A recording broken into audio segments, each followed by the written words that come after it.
Hello everyone.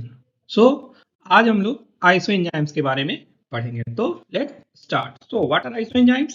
तो isoenzymes are the multiple forms of same enzymes that catalyzes the same chemical reaction but having different physical and chemical properties such as structure, electrophoretic properties, Km, Vmax और the optimum pH। क्या बोल रहा है कि एक ही enzyme है जो कि सेम केमिकल रिएक्शन को कैटालाइज करेगा, बट उसका फॉर्म जो है सो डिफरेंट डिफरेंट होगा, और वो जो फॉर्म्स होंगे उनका फिजिकल और केमिकल प्रॉपर्टीज डिफरेंट डिफरेंट होगा। दो प्रकार का हो सकता है मेनली, होमोमल्टीमर्स और हीटेरोमल्टीमर्स। होमोमल्टीमर्स कहने का मतलब, होमो का मतलब सिमिलर, तो अगर सब यूनिट्स अगर आइसोफॉर्म्स में सिमिलर होंगे या आइडेंटिकल सब यूनिट्स होंगे और एक जीन से डिराइव्ड होगा, इट इज नोन एज होमोमल्टीमर। और अगर डिफरेंट जीन से डिराइव्ड होगा और नॉन आइडेंटिकल सब यूनिट्स होगा, देन इट वुड बी हीटेरोमल्टीमर। उसके बाद आते हैं टाइप्स ऑफ आइसो एंजाइम्स पे। तो जो सबसे पहला आइसो एंजाइम्स का टाइप है that is true iso enzymes. तो ट्रू आइसो एंजाइम्स क्या होता है? तो ट्रू आइसो एंजाइम्स करने का मतलब ये है कि जो आइसो एंजाइम्स हैं वो जेनेटिकली डिफरेंट होंगे बट प्रेजेंट होंगे सेम या डिफरेंट क्रोमोजोम्स पे, जैसे कि मैलेट डिहाइड्रोजिनेज है। तो मैलेट डिहाइड्रोजिनेज का आइसो एंजाइम्स जो है सो जेनेटिकली डिफरेंट होगा, लोकेशन भी उसका डिफरेंट होगा, जैसे कि कुछ साइटोसोल्स में होगा या कुछ माइटोकॉन्ड्रिया में होगा। ओके। उसका क्या है? Hybrid iso enzymes. Hybrid iso enzymes मान के चले हीटेरोमल्टीमर्स की तरह। कहने का मतलब है कि that is made up of the different सब यूनिट कॉम्बिनेशन, जैसे एलडीएच है, सीपीके है। तो ये हाइब्रिड आइसो एंजाइम्स एग्जांपल है। उसके बाद एलो एंजाइम्स हो गया। एलो एंजाइम्स कहने का मतलब है that is different allylic forms of same gene product. ठीक है, जीन जो है तो सेम है बट उसका एलिलिक फॉर्म अगर डिफरेंट हुआ then it is known as allo enzymes. Examples में इसमें आता है G6PD, that is glucose 6 phosphate dehydrogenase enzyme. उसके बाद आइसोफॉर्म्स है। आइसोफॉर्म्स जो है सो ये जेनेटिक काउज से इसका लेना देना नहीं है। तो क्या से लेना देना है? तो इसका लेना देना है पोस्ट ट्रांसलेशनल मॉडिफिकेशन से। अगर पोस्ट ट्रांसलेशनल मॉडिफिकेशन के बाद अगर different different isoenzyme produce होता है then this is known as isoforms. जैसे कि जो अल्कलाइन फॉस्फेटेज है वो लीवर में और बोन में डिफर करता है on the basis of sialic acid component. तो ये इस तरीके से आइसोफॉर्म्स हुआ। अब इन आइसो एंजाइम्स को सेपरेट कैसे कर सकते हो या आइडेंटिफाई कैसे कर सकते हो? तो सबसे पहला है इलेक्ट्रोफोरेसिस। तो इलेक्ट्रोफोरेटिक मोबिलिटी के आधार पर डिफरेंट आइसो एंजाइम्स को हम लोग सेपरेट या आइडेंटिफाई कर सकते हैं। उसके बाद हीट स्टेबिलिटी। कुछ आइसो एंजाइम्स जो है वो हीट लेवाइल होंगे और कुछ जो है सो हीट स्टेबल होंगे। उसके बाद केम वैल्यू के बेसिस पे कर सकते हो, इनहिबिटर्स के साथ कर सकते हो, क्योंकि कुछ इनहिबिटर्स पर्टिकुलर आइसो एंजाइम्स को ही इनहिबिट करेगा और कुछ को नहीं करेगा। उसके बेसिस पर भी इसको आइडेंटिफाई हम लोग कर सकते हैं।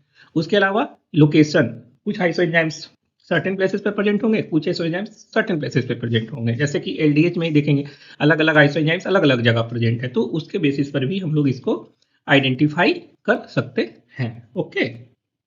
अब आते हैं एग्जाम्पल्स पे। तो तीन हम लोग मेनली पढ़ेंगे, लैक्टेट डिहाइड्रोजिनेज, क्रिएटिनिन फॉस्फोकाइनेज और अल्केलाइन फॉस्फेटेज। तो सबसे पहला पढ़ेंगे लैक्टेट डिहाइड्रोजिनेज।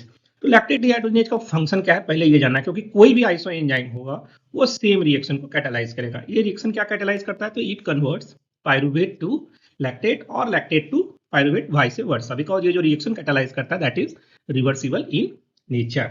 ये रिएक्शन कब होता है pyruvate to lactate? It is in the anaerobic conditions.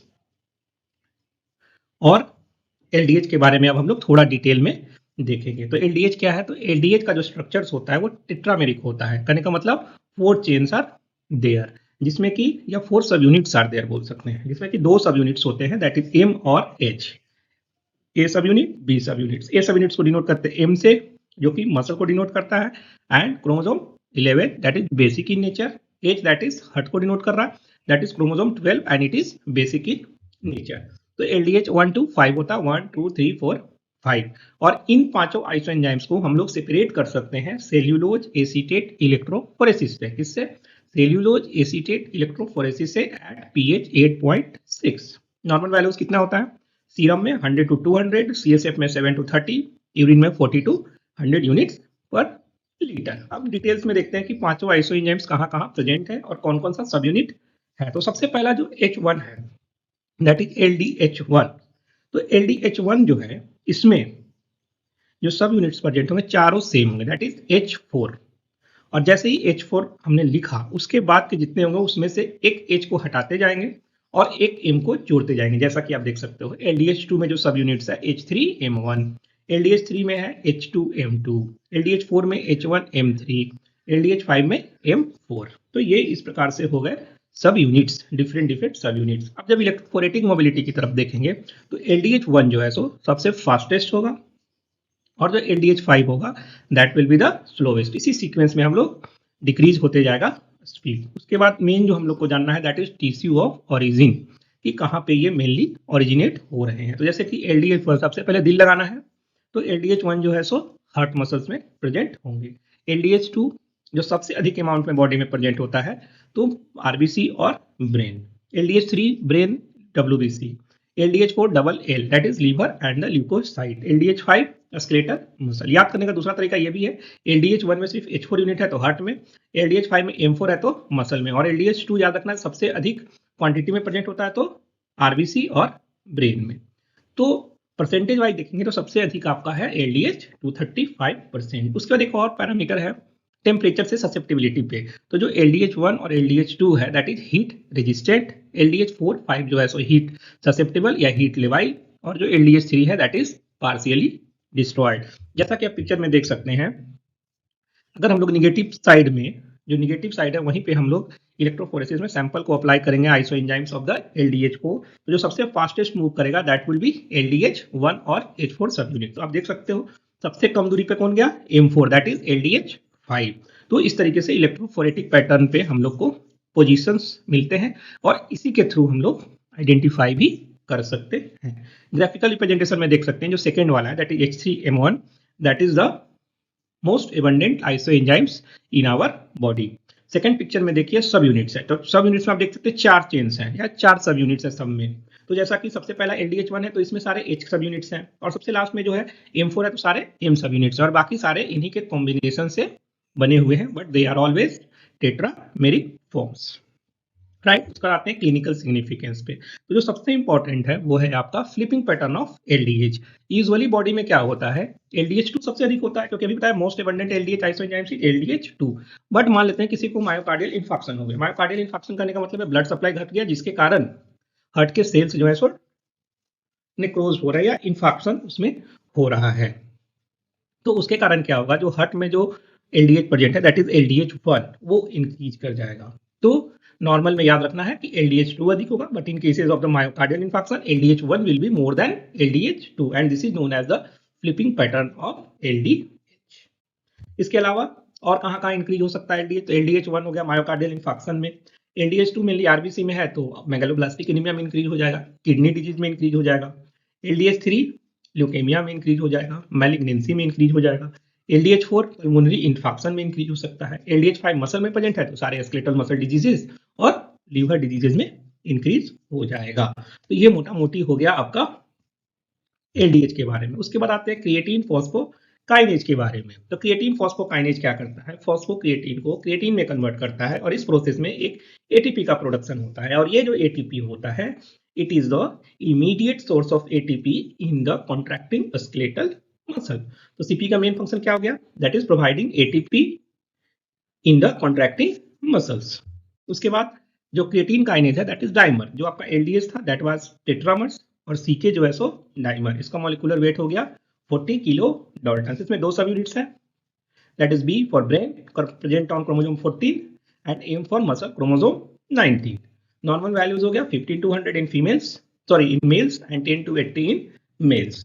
कहाँ प्रेजेंट होगा, तो CK1 CK2 CK3 3 आइसोएंजाइम्स हैं। CK1 में BB हो गया सब यूनिट, CK3 में MM हो गया। MM का का ही मतलब है स्केलेटल मसल्स, BB का मतलब ब्रेन और लंग्स। बच गया CK2 that is MB and it is present on the heart. तो किस किस कंडीशन में बढ़ा हुआ मिलेगा, तो CK1 जैसा कि देखा हमने CA लंग में बढ़ा हुआ मिलेगा, एडिनोकार्सिनोमा ऑफ GI ट्रैक्ट में मिलेगा, CA प्रोस्टेट हो गया, ब्लैडर कैंसर हो गया, CNS के डिजीजेज में मिलेगा। CK2 हार्ट में that is in the myocardial infarction. CK3 जितना भी मसल रिलेटेड डिसऑर्डर्स है जैसे कि मस्कुलर डिस्ट्रॉफीज हो गए, मायोपैथीज हो गए, हाइपोथायरॉयडिज्म हो गए, तो इस कंडीशन में क्रिएटिनिन काइनेज बढ़ा हुआ मिलेगा। उसके बाद आते हैं अल्कलाइन फॉस्फेटेज पे। तो जैसा कि नाम में लिखा हुआ है फॉस्फेटेज है, तो ये फॉस्फेट ग्रुप को रिमूव कर रहा होगा। तो एक प्रकार का ये हाइड्रोलेज एंजाइम है जो कि रिमूव करता है फॉस्फेट ग्रुप को from many types of molecules including nucleotides, proteins, alkaloids. इन सब से जो है सो फॉस्फेट ग्रुप को ये रिमूव करता है। और अल्कलाइन फॉस्फेटेज का एक इंपॉर्टेंट कंस्टिट्यूएंट है दैट इज जिंक। और अल्कलाइन फॉस्फेटेज जो है सो प्रोड्यूस्ड होता है ओस्टियोब्लास्ट सेल से, और ये जो है आपका कैल्सिफिकेशन में बोन का हेल्प करता है। ओके, इसके बाद आते हैं इसके आइसो एंजाइम्स पे। तो आइसो एंजाइम्स में सबसे पहला है अल्फा 1 अल्फा 2। तो जो अल्फा 1 होता है that is synthesised from the epithelial cells of the biliary canaliculi. तो ये जो ऑब्स्ट्रक्टिव जॉन्डिस के केस होगा उसमें अल्फा 1 ALP बढ़ा हुआ मिलेगा। उसके बाद आते हैं अल्फा 2। अल्फा 2 दो प्रकार का है, हीट लेवाइल और हीट स्टेबल। जो हीट लेवाइल होगा वो आपको लिवर सेल्स में मिलेगा, और हेपेटाइटिस के केस में जो है सो अल्फा 2 हीट लेवाइल बढ़ा हुआ मिलेगा। जबकि जो हीट स्टेबल वाला है वो हीट से डिस्ट्रॉय नहीं होता है एट 65 डिग्री सेंटीग्रेड। दूसरी चीज प्लेसेंटल इन ओरिजिन होता है और it is inhibited by the amino acid phenylalanine. Okay, इसके बाद आते हैं प्री बीटा ALP। जो प्री बीटा ALP है that is present in bone and it is also heat लेवाइल। तो जो भी बोन डिजीजेज होगा वहां पे आपका प्री बीटा ALP बढ़ा हुआ मिलेगा। उसके अलावा है गामा ALP। जो गामा ALP है दैट इज प्रोड्यूस्ड और that is found in the intestinal cells and it is inhibited by the phenylalanine. और ये कहाँ मिलेगा? In the ulcerative colitis. अगर अल्सरेटिव कोलाइटिस किसी पेशेंट को है तो उसमें ये इंक्रीज्ड मिलेगा, दैट इज गामा ALP। इसके अलावा एक और आइसो एंजाइम्स है that is Regan iso enzymes. तो रेगन आइसो एंजाइम्स क्या है? Regan iso enzymes is an iso enzymes that is closely resembling the placental form of alkaline phosphatase. और ये कहाँ मिलता है? In the 15% cases of the CL lung, liver and gut. तो Regan iso enzyme ALP का placental form के जैसा ही है, और ये कहाँ पे मिलेगा? That is in the CL lung, liver और गट में मिलेगा। तो ये हो गया आपका आइसो एंजाइम्स के बारे में। Thank you.